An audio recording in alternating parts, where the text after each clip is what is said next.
Welcome back to the Dialed In Podcast, episode 2. I'm Mo, and as always, I'm here with Gene. Greetings. We've got a fantastic episode for you today. We're going to talk a little bit about travel and vacation watches, our philosophies around them, and how we travel with them, and some interesting facts we didn't know before. So, Awesome, man. Yeah, no, it's a fun one. Both of us got back from vacations, which we'll talk about too. And you're headed on like a month of work travel.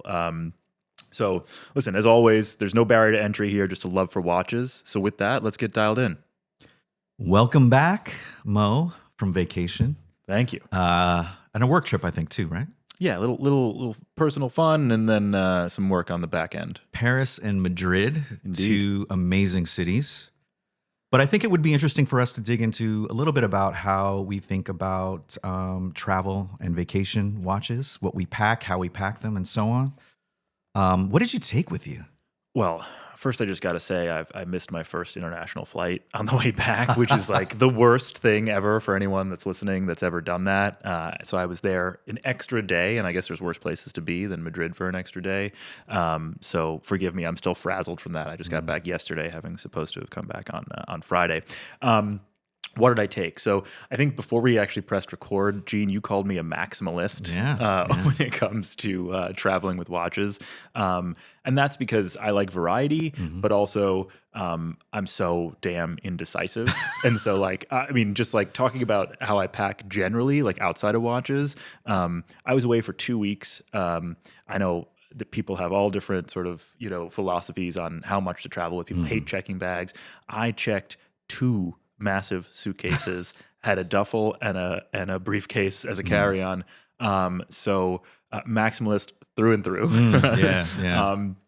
So I brought a Panda Daytona, which we forgot to do a wrist check, but that's what I'm wearing right now. And so we'll get to what you're wearing after. This is the 126, so it's actually a 2024 model. I brought a rose gold Daytona on Oysterflex. Yes, Daytona fanboy over here. I brought a 5035P Patek annual calendar in platinum. Just a beautiful watch, black dial, really, really nice. I brought a rose gold JLC Reverso Tribute, blue dial. On one side, the duo face is it's like a nice silver dial, day and night indicator on the other side.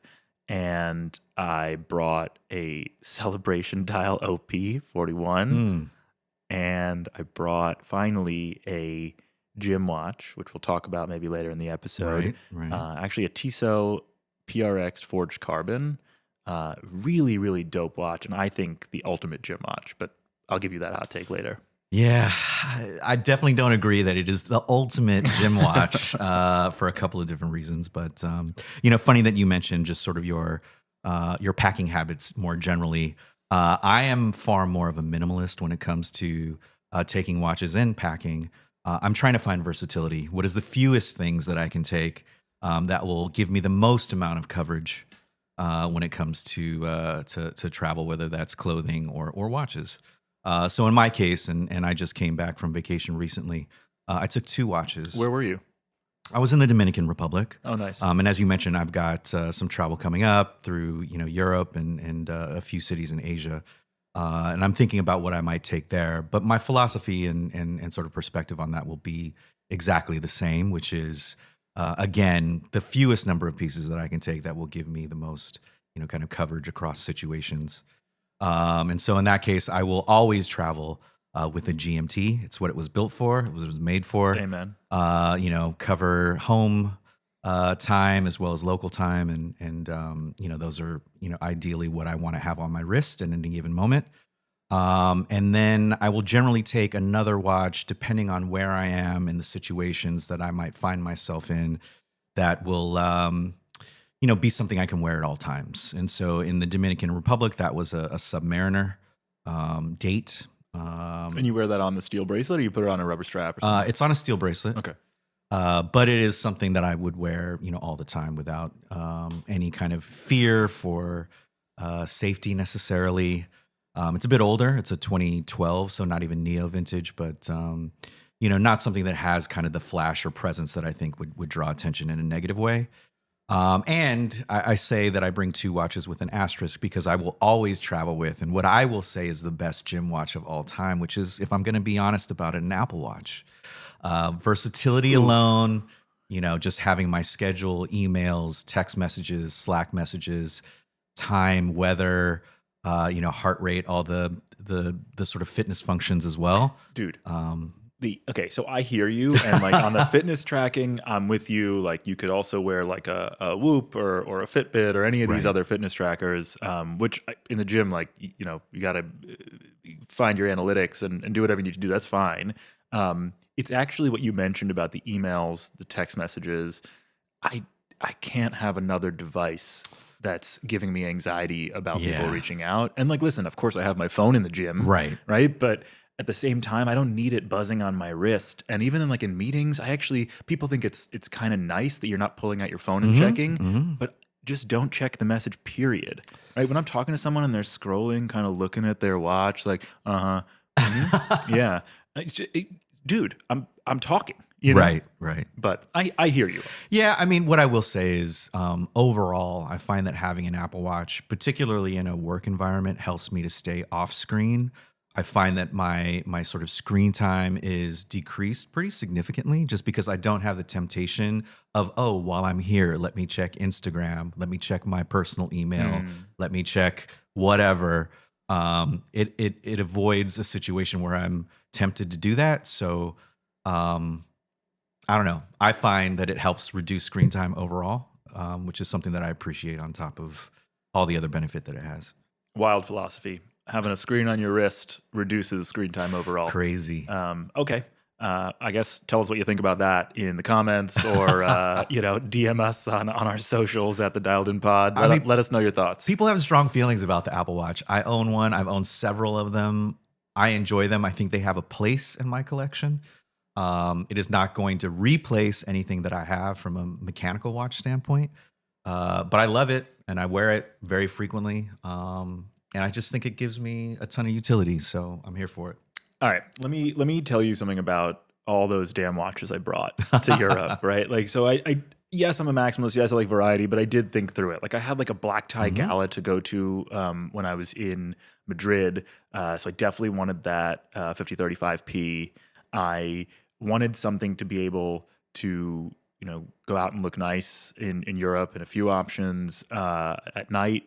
What I didn't really do so well was think about what the hell I'm going to wear in the day, like walking around Paris and walking around Madrid. And I think what ended up happening, which is incredibly weird, is I actually wore that Platinum Patek annual calendar as my sort of daily discreet wear. And it really, I actually didn't wear the Panda Daytona once. I was too nervous. I didn't want to wear it at night. I had enough nice watches to wear with some of the fits I brought, but like that Panda Daytona in the day in Europe made me so anxious. Even just the thought of it, makes you a mark. Whereas wearing this arguably or debatably much nicer high horology watch in a precious metal, right, platinum at that, was actually the most low key thing I brought. That it wasn't going to attract any attention. And I was right. I was walking around feeling completely fine about it. No one was staring at my wrist at any point. And walking in some pretty touristy areas at times, which is strange. But. Yeah. I love the way that you think about watches, but I got to say that if I'm thinking about the occasions that I'm trying to, cover with watches, my general sense is you'll think about them individually and the right watch for every particular occasion that you're going to. I'm probably thinking more about what is the one watch that I can wear to all of them, if that's even possible. But so what are you going to bring on this like Asia trip, Europe and Asia? Again, I'm going to bring a watch with a GMT function. Now, whether that's the GMT Master 2 that I have, that's one option. I have an Explorer 2, which I'm actually wearing today. So again, wrist check there. I have what Explorer 2 are you wearing right now? So it's a neo vintage Explorer 2. It is a 1997 reference 16570 polar dial. It's tritium, so it's got these nice kind of creamy loom plots, which I love. I love that watch, by the way. Thanks. Every time I see it, and I got and actually got rid of the similar year. I think it was maybe 1998. Explorer with the black dial. I loved that watch. It was great. I actually put it on a red rubber strap, and it matched the red JMT hand. It was cool. Funnily enough, I wore it as a gym watch, which again we'll get to. But I got rid of it because it just wasn't doing it wasn't doing anything in my collection. Right. And I see that polar dial, and every time I see it, I want it. Yeah, I mean, I love the watch. I think I haven't delved too deeply into vintage or neo-vintage watches, but it's something that I want to do more exploring with. No pun intended. But yeah, I love the watch. I love the history of the watch. I love the looms, and again, the functionality of it is something that I use, and so it'll be either that or again the GMT Master 2. And then on top of that, because I'm going to, let's say like a Singapore, which I'll be at, and again, one of the most, probably the safest place in the world as far as, luxury items and not getting the type of negative attention that you're talking about. I may take a piece like the Panda Daytona that I have, or maybe even a day date. But with some of the other cities, I generally find my Submariner a pretty safe choice. Outside of that, I love traveling with my Speedmaster. Yeah. Again, just kind of a very simple, time only watch. I mean, there's the chronograph, obviously, but not a complication that I typically use. So, time only, legible. I think it works, and again, doesn't garner the same level of attention as any Rolex, for example, especially when you're traveling in cities. Is that Speedmaster vintage, or is that modern? It's pretty modern. It's a sapphire sandwich. I think I got it in 2021 or 2022. So it's relatively recent from that perspective. But yeah, I think it's probably going to be maybe Speedmaster, a GMT function, and maybe one nicer watch. So in this case, just because of the amount of traveling I'm doing, might actually end up taking 3.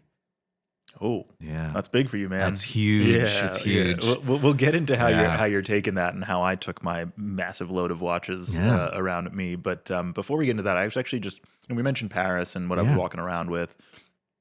I was doing some luxury shopping, as you do, or even window shopping, whatever you choose to do in Paris. And I walked into Louis Vuitton and asked about the watches and what they had in stock. I wanted in stock or even an exhibition, and they were so excited to show me. Like everyone's super nice if you walk in looking nice and sort of asking the right questions. Of course, you get like a sales associate that walks you around and tells you about the new collection and what Pharrell's doing with Louis Vuitton. But when I asked about the watches, like they brought me to a separate section, to a separate room. They brought me a separate guy who's like the watch guy at the boutique, and the closer. Yeah, for sure. And he was telling me about Fabrique du Temps and just like sort of all the in-house unbelievable watchmaking that's going on there, which we read about on Hodinkee and you see it in pictures. And I got a chance to get hands-on, and I'll put this on our Instagram in a couple of days or whenever we release this. I saw the new tambour in I think it's rose gold with this brown dial. It's maybe it's yellow gold, I don't know, but it's beautiful. And same in steel with the blue dial. I saw this the name's escaping me now. Escale, maybe. I don't know. Fact check me on that. But it's a dress watch, like 39 millimeter with a meteorite dial, super super clean. I love the new Convergence, I think it's called, which is that jump hour, or they call it a drag hour, where it's actually mostly like a polished gold case in the front. You just see the hours and minutes at the top in a drag hour function. And that's beautiful. Scratch magnet for sure, but like Jean Arnault has one, and he actually engraved the front, which I thought was cool to kind of get into like the reverso engraving style thing. Like, this watch is meant to be engraved. Anyway, they're doing some super cool things. And to get hands-on with it and looking at the movements and the micro rotor movements, really, really impressive. Controversially, like, these are very expensive watches, right? At a minimum, I think, I can't remember what the steel tambour was, but it's upwards of 30. And then, of course, as you get into the precious metal and different complications, you're 60, 70, 80,000 euros. And again, absolutely beautiful, absolutely, it's not debatable that the watchmaking's amazing, high horology pieces, but it still says Louis Vuitton on the front. Right. How do you feel about that? Where do you think they go with this? Like, do you think they are in the same conversations as the Journes, the Patek Philippe's, the APs of the world? Now, probably not. Not from the perspective of technical capability. I think you can look at some of the complications in watches that they're making and certainly say that they belong in the same class as some of the watchmakers that you're talking about. But I think the challenge with the Louis Vuitton is it's like steering the Titanic, right? This is about perception. And perception takes time to change. There's a pretty significant, attitude that people have around fashion watches in particular. And I don't know that Louis Vuitton is necessarily a fashion watch or traditionally sort of fashion watch in the same way that maybe some of the other manufacturers treat their timepieces. But I do think the general public perception is that it's still a fashion brand. And I think that in order for that to change, it just takes time. Yeah. And so as a function of time, it's about sort of their technical capability that they're already showing, but continuing to do that over the course of years is what it's going to take to shift the conversation so that they're then included along with the Journes and some of the others that you're talking about. So I totally agree, but then I guess to poke on that, to challenge it, I'm not putting you in the spotlight here, but like, who the hell do you wear watches for? What do you care if someone's perception is, oh, that's like a Gucci watch, and you're like, no, it's not, Fabrique du Temps, blah, blah, blah, and then you go into this long history. Right. Like, okay, screw you. I don't care if you like my watch or not. I'm wearing it because I know what went into it. Yeah. But at the same time, listen, there's a ton of conversation around when people talk about buying watches and buying watches that aren't, again, your more traditional Rolexes and Vacheron and Patek. They talk about, well, buy what you love, buy what you want, buy what makes you happy. And I believe in that. I mean, you should absolutely buy, pieces that speak to you, that resonate with you in a particular way. But there is a certain aspect of buying watches that is about other people and about kind of the community around watches and looking at someone as they pass by you and checking out their wrist and saying like, hey, like if I walk down the street today and I saw someone with a Journe, I would have a certain thought around that. And I'm sure part of the reason why they bought it was because there is going to be a if you know aspect to it that is not only about the person wearing it, but about the person seeing it that knows. And so I do think that there's a dynamic to it that we don't necessarily acknowledge as much, but we do wear certain watches from time to time because of the community around them and the perception that people have about us as we wear them. I mean, if I'm being totally honest. Yeah, that makes sense. I have a homework assignment for you. I want you to go to an LV boutique, either here or on your travels or whatever, and get hands-on with the watch. Okay. And I advise all of our listeners, right now all of our 5 listeners, but hopefully I advise everyone to go do that and just see what they're doing over there. It's pretty damn impressive, and I can't stop thinking about some of the watches I saw.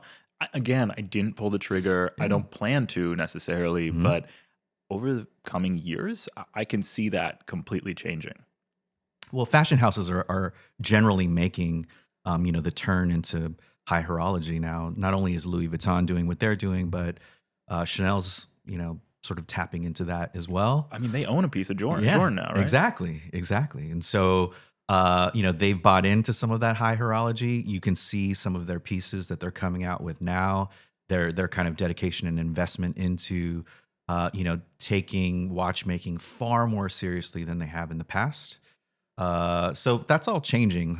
It's just interesting how the shift again is happening, and we'll see. Yeah. All right. I took us on a little tangent over there, but getting back to the sort of the point of the episode, we're talking about traveling with watches. We're talking about how many I take, how Yeah. maybe you want to phrase it, how few you take, or how intentional you are, I should say, about which watches you take. And I kind of just like, throw them into a bag and figure it out. But of course I don't throw them into a bag. Let's talk about how we actually travel with our watches. What have you found works well?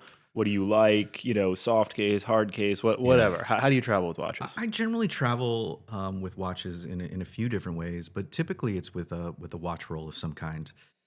So either a 2-watch roll that I have, I got it from the Hodinkee retail shop, rest in peace. R.I.P. And then I have a couple others. I have a Louis Vuitton travel roll that I got as a gift, and then I've got another one from another company called I think it's Molequin. Yeah, and you actually gifted me a Molequin single watch roll, which I now know is totally impractical for you because you travel with like 6 or 7. But no, dude, I love that. It's so well built. Yeah. It's like I never have to worry about a watch I put in it. Now, talking about just a little rant on the LV watch roll you mentioned. I also spent a stupid amount of money on that thing because it looks cool, and you look at enough Instagrams and you're like, damn, I need to have that, right? Like, it is one of the worst watch rolls I've ever had. It is. First of all, for a few different reasons, but one reason, no dividers. Yeah. Right. So I think I told you that when you got it. Yeah. And like I'm using like women's hair scrunchies on it, which makes it look ridiculous. Yeah. But like you don't want your watches banging together. It is the most fatal flaw of that particular watch roll. As much as I love it, it's beautiful. It's extremely well made. But the fact that it's just basically one, kind of, I don't know what it's made out of, like, sort of Alcantara maybe, sort of roll that has no dividers, to your point. So your watches, if not extremely tight on that roll, will move and potentially bang into each other. Without kind of the hacks around using a scrunchie or something like that. It's crazy, dude. It's like not to good. Spend that kind of money on that and for it not to be functional is, it's mind blowing, and it upsets me. I don't even use it anymore. It's just, not to mention, okay, so my second gripe with it is I have some slim, dainty wrists. I'm man enough to admit it. I like to maybe call it 6.5. Maybe I'm under 6.5 inches. Okay. We're getting real. You're talking about your wrist, right? Okay. And so the watches are sized for that. And when I put them on that LV watch roll, I don't know, I used it for maybe 6 months, traveling back and forth different places. I even left some watches in there in a drawer and I guess because the watches were sized for my wrist, now what's happened is it's actually started peeling away from the sides. Like the physical piece that's in there for the watch roll, what you put your watches on, the ends are like peeling off because it's sort of been too tight around, which is, again, what the hell are you doing? How is it so poorly made? Yeah. On one end, we're talking about how amazing their watches are, right? That I'm telling you about. And obviously their clothing, like we know, and their history of making trunks, and it's impeccable workmanship, right? But this is a throwaway. This is a throwaway. I don't want to throw it away because it was a gift. Yeah. I want to be able to use it with more, with more frequency. But what I've considered doing actually is just taking the inside roll that we're talking about and maybe going to someone, let's say like a Aaron Bespoke, and seeing if he can make a new one for me. That's kind of cool. With dividers. He actually has a new set of travel watch cases that he makes. I've seen a single, a double, and maybe possibly a triple. But those look really, really cool. Again, with dividers, they're a bit slimmer, so they don't take as much space. But that's probably something that I'd look to get into maybe, for my next purchase in terms of like a travel roll of some kind. So. But yeah, I'm generally using a travel roll. It sounds like you're doing the same. Well, I've actually moved to this Toomey case, which I absolutely love. Sorry, I was away from the mic because I wanted to show it to you. It's got I'm gonna put this on the gram for you guys, but it's got my initials on the top. It's amazing, and it's just a really solidly built case. And I love that they're actually you can't see this, but they're positioned and stored in this case at an angle, so you can actually sort of see them a little clearer, instead of like laying completely flat. So that's kind of cool. Totally. And I actually found this because again, being on the gram, you see a lot of like Rimowa, which I think is still a sick case. It's big. This is also pretty sizable, so you got to travel like me, where you have ample space. Right. And by the way, let's just be clear: we're not checking these watches ever. You're carrying them in some sort of hand carry backpack, duffel, whatever it is. Like, hopefully, it goes without saying, but don't check your watches. Yeah. Those bags get beaten around like crazy, and I would never risk that, no matter what kind of case you got. Even if it's a Pelican case, just carry it. But I found this case just by doing some Google searches because I wanted to see what was like the Rimowa. I love the aesthetic of it. I love how protective it is. And then I found, and I told you about this after I bought it, actually. And you were like, "Oh, did you get the Kith collab one?" Yeah. I was like, "Damn, I didn't know they did a Kith collab," which is actually kind of cool. I don't know if you guys have seen it, but it's cool. It's quite nice, actually. They had a one in display. I was in Paris at the time.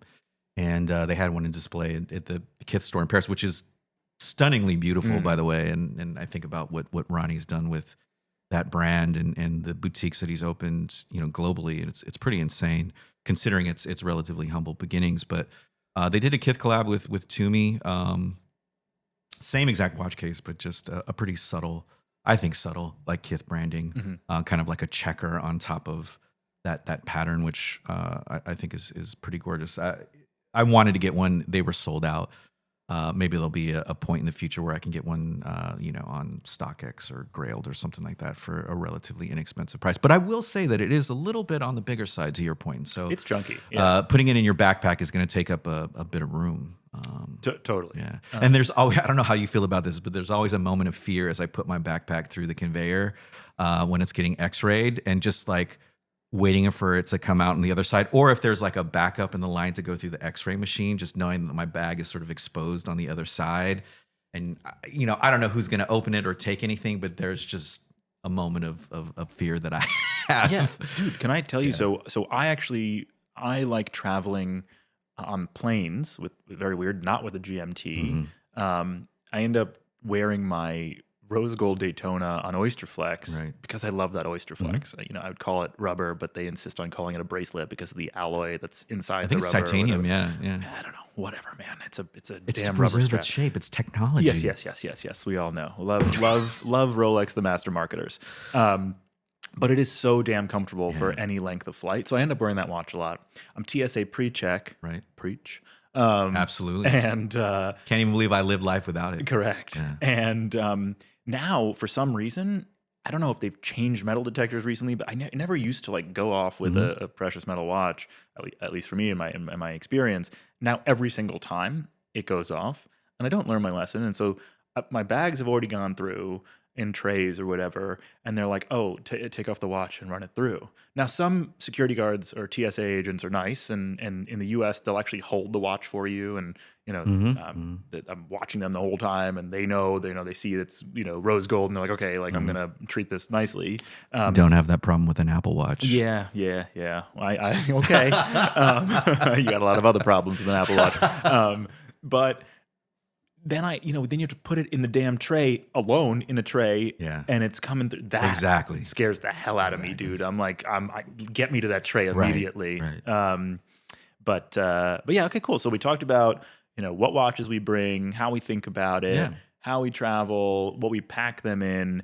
Any other thoughts on traveling with watches? I guess the one other thing that I find somewhat interesting is just, as you travel and think about the countries that you're going to, how does that impact, how you plan on taking watches, what you take, and how many you take? Again, how do you think about that as you consider the countries that you're going to? Dude, it really depends on what I'm doing in those countries, right? If I'm going to like Mexico with some friends or a significant other to lay on the beach and be in the resort, then I'm just bringing like a watch for dinners at night and a watch for, by the pool. I'm not in that maximalist mentality. Right. It's more so that like if I'm traveling to Europe, I have so many like dinners planned and, I'm bringing different like blazers or whatever it is that I kind of want to wear a bunch of different watches. Now, maybe it's stupid, like there's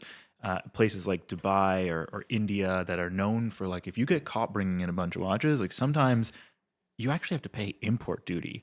That's Now, unreal. it's wild. I've heard some stories where like if you're not carrying the papers with you, like they Who want does you that? to pay. Right. Who the hell carries like Can you imagine? proof of purchase for Like your a watches? portfolio of all your And I all just your think, papers. like, I mean, listen, I've never heard of this happening in the EU. Rarely in most parts of Asia, I think. Now, please correct me if I'm wrong, listeners, if you know of any stories or you yourselves have any hellish stories in this respect. But I've heard of people, particularly in Dubai, particularly in India, Mexico as well, where they're kind of just, I don't know, Mexico and India, maybe they're just kind of trying to screw you and get some more money out of you. But like, you could get, especially with the amount of watches I bring, you could get screwed in paying a percentage of the retail price or the market price on these watches. And I don't even know how that works. I don't know how they go calculate it. I don't know if it's market price. I don't know if it's retail price. Do you have any clue what that percentage is like? I don't. I think I've heard 10%, but it obviously varies in That every is country. absolutely And unreal. then some countries will have like a luxury tax on top of that for the import duty. And you can tell them till you're blue in the face, like, I own these watches. Look at the scratches. I'm not importing them into the country to sell them. I am just traveling and I'm going to head back to my home country. It doesn't matter, man. Like this is what it is. Just like they tell you, you can't travel with more than $10,000 into a country in cash. Right. And I think anything above that, you do have to declare and pay some duty on because you're bringing that much money in. I guess the assets you bring in sort of also have this value that you can't really. I didn't know that, and I'm breach. Completely stunned that That's wild. that there's some process by which the watches that I personally own, that I've purchased over many years, that I'll suddenly go to a country and be forced to get taxed, or turn around and go back home, which is not a great experience either. That's insane. Yeah. And anyone listening, like, hit us back with like any stories, and also if you think we're just completely wrong on this and I'm just lying to Gene right now, like, by all means, come back and let us know your experiences and what you've read. We've hit a lot of stuff. We've had a lot of great topics today. Took a little tangent to talk about Louis Vuitton watches. I'm gonna watch that space. And listen, I wanted to talk about gym watches, but I think we got to save that for another episode. And so tune in. Subscribe, do all the fun things on the podcast platforms that you listen on, review us, and follow us on socials at the Dialed In Pod. Take it easy, guys.